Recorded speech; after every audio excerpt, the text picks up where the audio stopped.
We see Vikings digging a large hole in the dirt. Many people were digging and shoveling the dirt out of the hole. The king goes to one of his men. "How is the tunnel coming?" he asks. "Another couple of hours, and we will breach the surface, my king." "Good," he says, taking his knife out. They hear noises at the front gate and quickly leave the tunnel. "What is happening?" the king asks. A Viking answers him. "A car went past their front gate, my king. Looks like some people are leaving." "Good, less fighters to deal with. We wait for nightfall and attack." "But what if they come back before nightfall?" the young woman asks. "Are you questioning my plan?" he asks. "No, my king. Forgive me," she begs. He ignores it and looks back. "They won't," he states. At nighttime, the young woman crawls in the underground tunnel, making a hole to the other side of the fence behind the house. She looks around and hears footsteps. She quickly hides as a guard looks at the hole in the ground. He picks up his walkie-talkie when a knife is quickly pressed into his neck, silencing him. The young woman signals the rest of them, alerting to them that it's clear. Few more come out of the hole, and they approach the gate, where they see a young woman guarding it. They quietly sneak up behind her and jump her, covering her mouth, and quickly stab her in the chest, killing her. They quietly open the gate, letting the king and the others inside, completely unnoticed. As they enter, they quietly and quickly spread around the houses as the king moves forward. He hides, noticing two men talking in the middle of the street, and he pulls out his machete. At the warehouse, Carla sits down with Jace and Ayumi inside an office. "Well, we finally got done loading the truck. Ah, my back is killing me," she says, rubbing herself. "Want a back rub?" Jace offers. "Thank you, but I'll pass," she says kindly. Ayumi looks concerned. "We have enough food, but why don't we just head back?" she asks. "It's dangerous for us to drive this late. We need to hold off here until dawn," she tells her. "So we still got some time. Any ideas to pass the time?" he asks. "We should have brought Uno or something," Carla says, disappointed. "I know. Let's play 2 truths and 1 lie. I tell you guys 3 things about me, and we guess which one is a lie," Jay says. "Yes, Mr. Interrupter. Okay, let's begin. So, I have 3 brothers, never killed someone before, and hate fish," she states. Ayumi speaks up. "I think the lie is the fish. I can't see it." "What about you, Jace?" she asks. Jace contemplates. "I think you having 3 brothers is the lie," he states. Carla smiles. "You're right, Jace. I don't have 3 brothers." "Good job. It's your turn," she says. "Okay, so I was born in Boston. I never killed anyone, and I have an interest in someone in the community," he says. "Oh, that's interesting," Carla says, looking to Ayumi. "I have no idea," she says. "Oh, come on, just guess," Carla says when a loud metal sound is heard outside. Everyone stops talking. Carla holds her gun up and slowly crawls to the window with her gun raised. She looks in the blinds.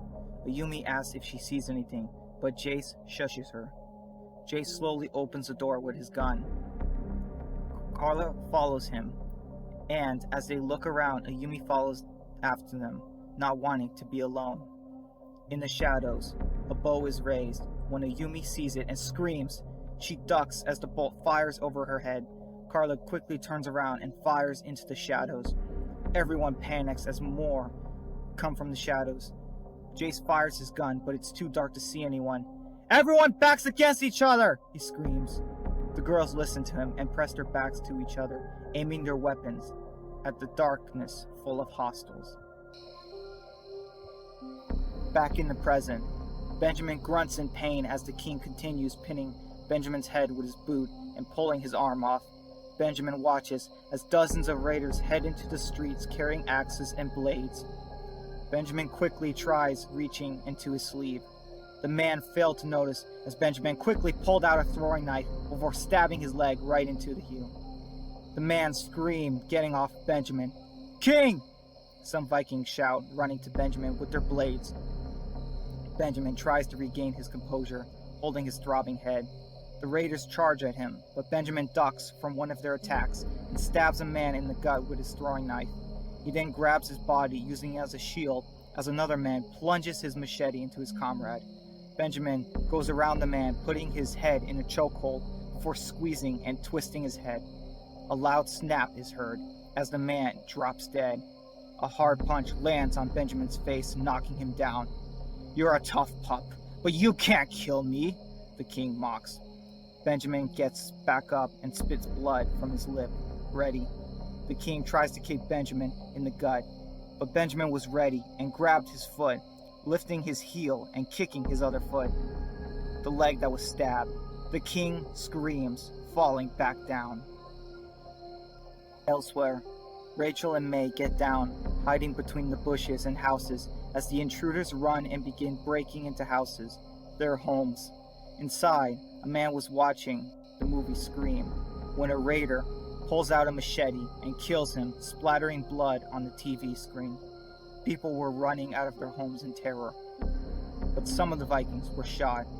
Gunfire erupts in a few of the buildings, scaring them off. "What do we do?" May says. "We need to get inside. We're too exposed out here," Rachel tells her. May was terrified. "I need to find Rebecca. Do you have your gun?" Rachel asks. "No," May says, scared. Rachel pulls out her knife and hands it to her. "Watch my back. If any of them come behind me, let me know," she orders. May nods, terrified. "We need to find Benjamin," she says, scared. Rachel turns to her friend. "Benjamin can handle himself. We can't call out to him because he'll find us. Do you understand?" she asks. "But what if..." May tries to say before Rachel interrupts her. "May, he'll be okay. It's Benjamin," Rachel assures. Meanwhile, Benjamin screams as the king punches him in the gut. Benjamin violently coughs, but ducks from another punch and slashes the king under his arm, drawing a little blood. Both of them were covered in dirt and visible wounds. "I'm gonna kill you, you insect!" the large man says. "And try and kill me!" Benjamin shouts with fury in his eyes. In Sean's house, we see Sean holding his gun with Merle growling as Pastor Matthews and several women and children were hiding. Everyone was terrified.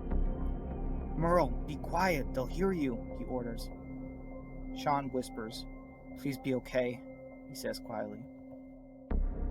Inside their house, Victor and his father Jeff aim their guns, both looking terrified. Karen was crying, scared, and praying. Victor goes to comfort his mother. "Hey, I'm sure May is okay. We'll be okay," he says, hugging her. She hugs her son back, crying. Victor lets go and goes to his father. "Should we go look for May?" he asks. Jeff turns to his son, scared. "I don't know. I hate being out here with your sister out there and not being able to do something. If they get in here, someone needs to protect your mother." "I'll do it," Victor states. Jeff turns to his son. "Okay, lock this door after I close it, and do not open it unless it's me or your sister," he commands. "I will, Dad." Victor obeys as his father goes outside and locks the door. With John, Hannah tries to stop him from leaving the infirmary, begging him to stay. "I need to find Sean," he states. "But what do I do if something happens to you?" she asks. "I gave you my gun, you'll be fine," he affirms. "But you won't be. You only have your knife and your blade. If you go out there alone, all it takes is you being surrounded. I'm not gonna bury you, you hear me?" she yells. John is angry, not knowing what to do. Meanwhile, Tyler was inside his house when he heard the door burst open and windows being broken. He quickly locked the door and grabbed his gun. He turned down the lights and aimed his gun, completely terrified. Elsewhere, Rachel is running with May, holding her gun. As they walk through the neighborhood, they notice raiders trying to get into the houses. They hide between a house as Rachel aims her gun nervously. May watches her in fear as a shadow appears. The shadow slams May to the wall, covering her mouth, and pierces her stomach with the knife. Rachel turns around, seeing this, and screams out to her. May screamed. "You! I'll kill you!" she shouted as Rachel struggled with the gun. The woman charged at her, and she slammed Rachel against the house. They fought over her gun. The woman kicked Rachel in the leg as Rachel screamed in pain. "Just die!" the woman shouted. Rachel bites the woman in the hand. The girl screams in pain, trying to break free. The woman pulls back as they both drop the gun. Rachel tries to reach for it, but she is grabbed by the hair, making her scream. Rachel elbows her in the face, breaking her nose.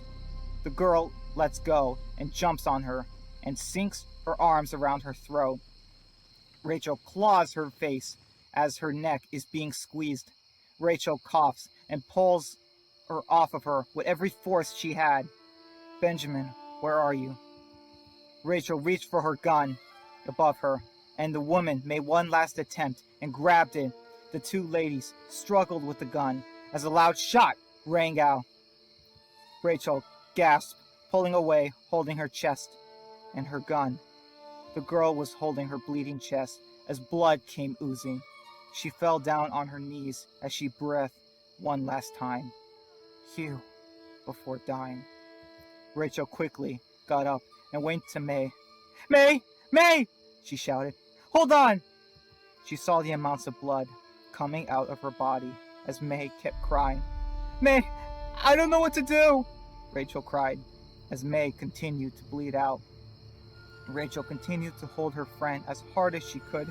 "Just hold on! I'll think of something!" she says in desperation. May violently coughed and her head tilted before stopping, motionless. Rachel burst into tears, crying over her. Rachel was beyond devastated.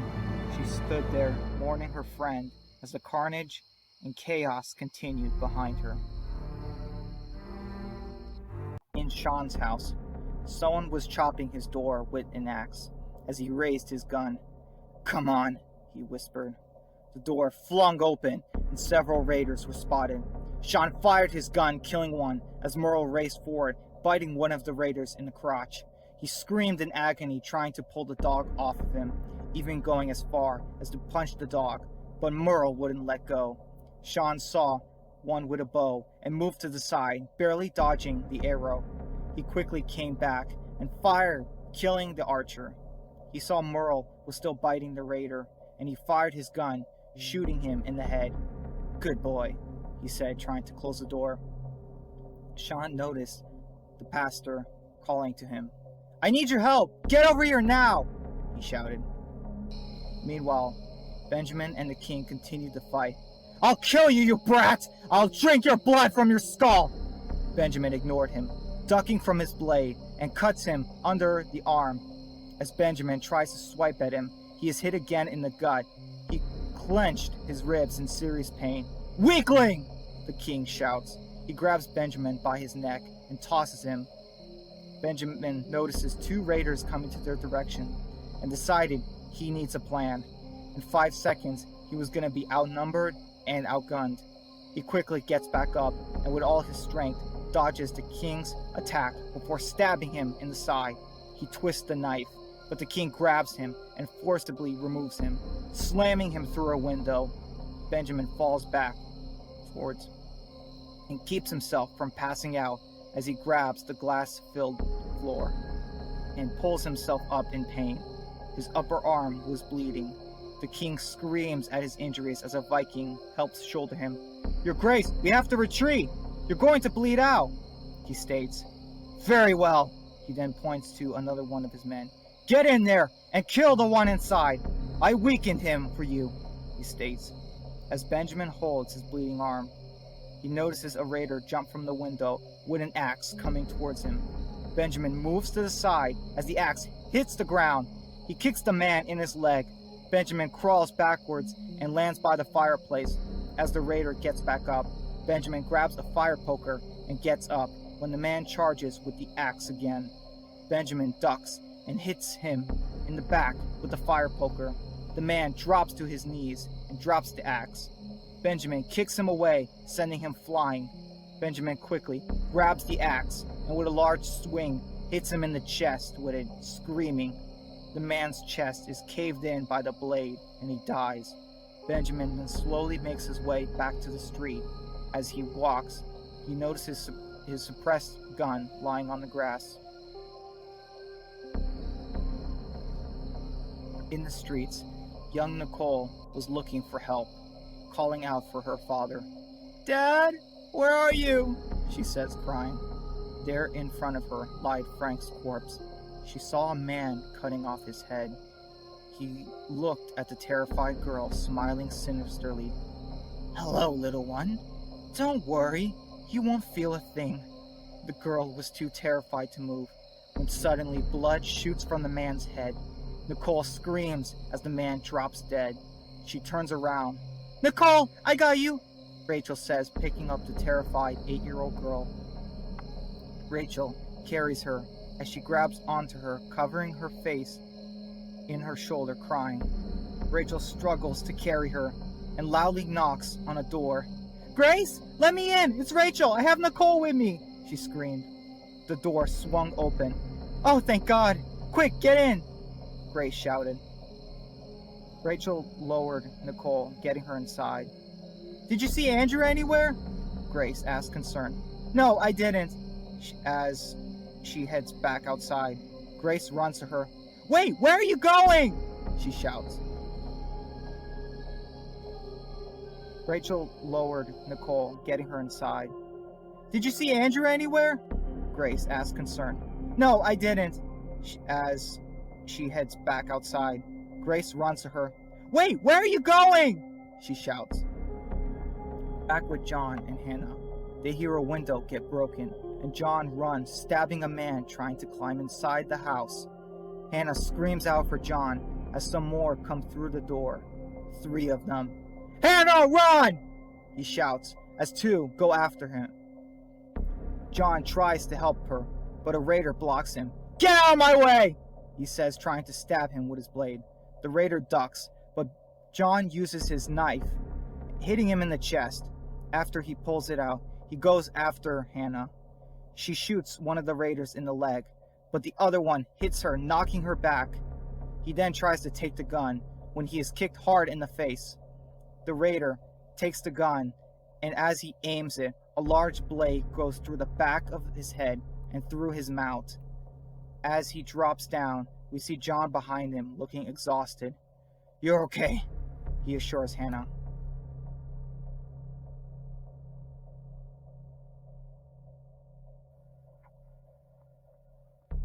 Rebecca enters her house, seeing the door broken.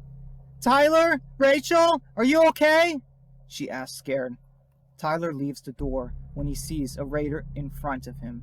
He fires into the man's chest 3 times, killing him.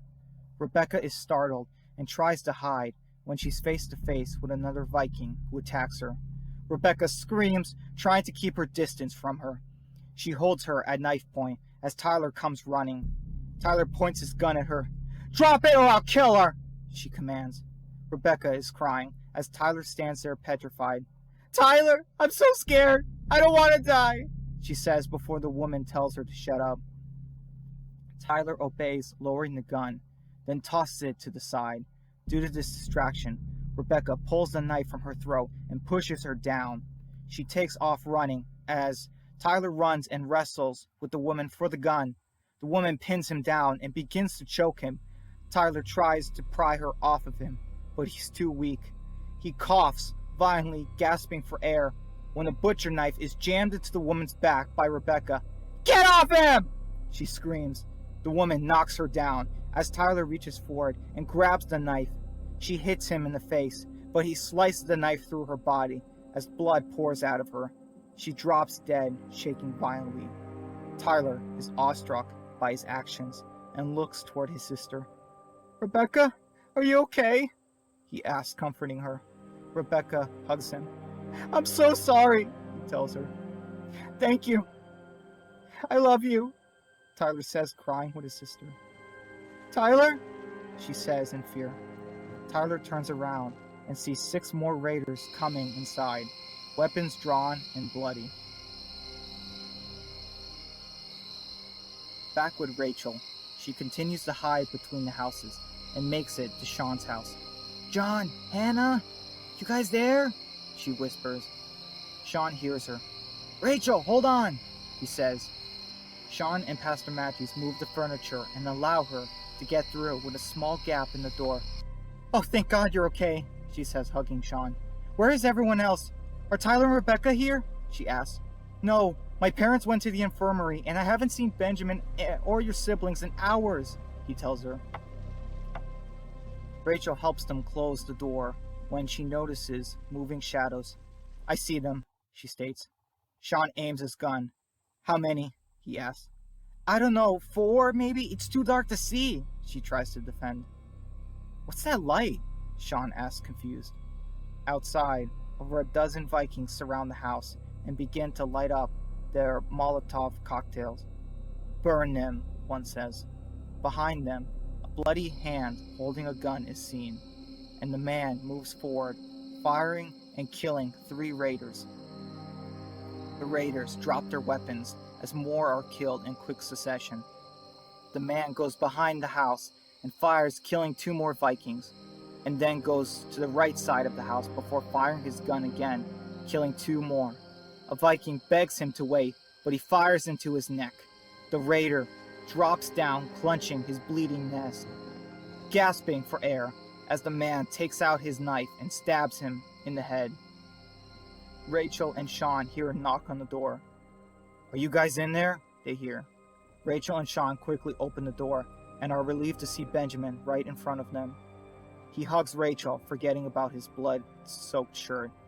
"I'm glad you 2 are okay," he states. Rachel gives a slight smile, despite the horrible situation they are in. "Oh my God, you're bleeding!" she shouts, panicked. "It's not all mine," he states. "Where's your family?" he asks.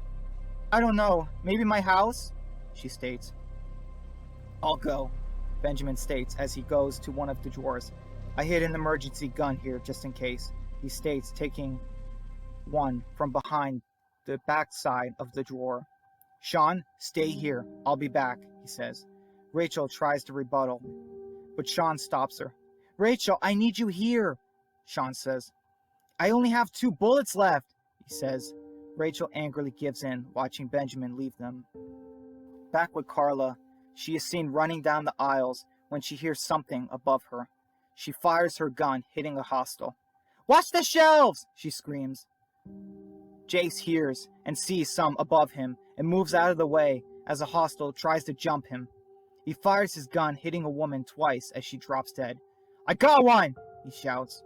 As they continue to move, Jace notices Ayumi running, trying to make a break for their car. Carla sees her. "Wait!" she screams, running to her, when a Viking pulls an arrow back and hits Carla in the chest. Jace fires his gun, killing him. "Carla, are you okay?" he asks.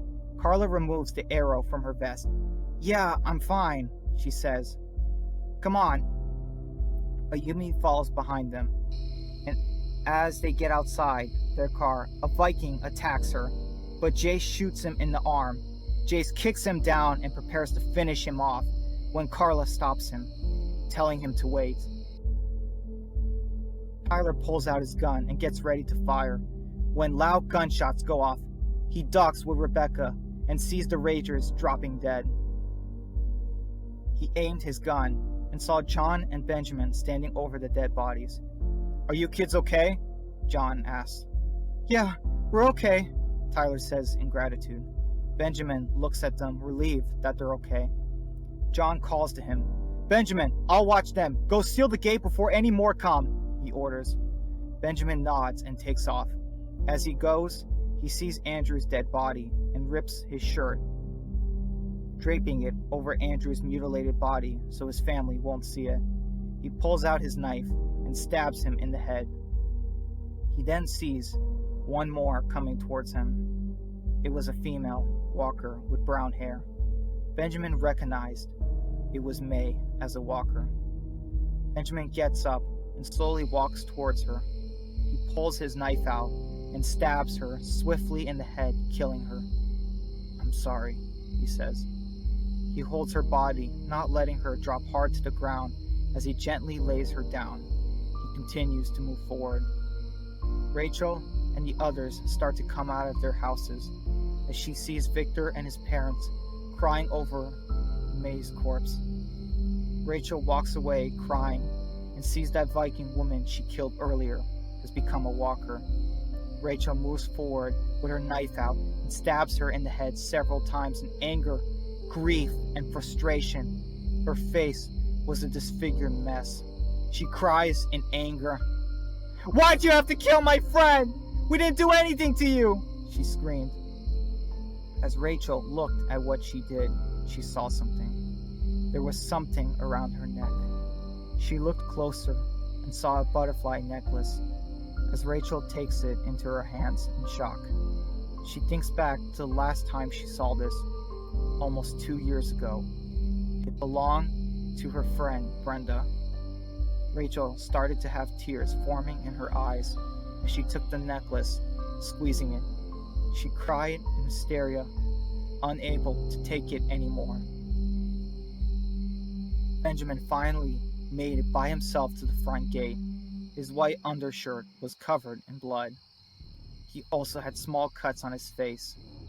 As he looked at the gate, he aimed his gun and went to it, and there he saw someone else pointing a gun at him. "What, Benjamin?" Carla asked, unsure. Benjamin lowered his gun. "Carla?" He looked to see Jace and Ayumi with her. What happened here?" she asked, scared. "Is everyone okay?" Benjamin replied back to her. "No, they're not," he stated. Carla and the others quickly ran past Benjamin as Benjamin looked back at them saddened. He turned, seeing the truck, and saw something odd. He aimed his weapon and quickly went to the back and saw a tied-up man wearing a bag. He pulled the bag off his face. The grunting and panting man was slightly injured, gagged, and had face paint on him. He was one of them. Benjamin looked at him sinisterly and raised his fist before knocking him out.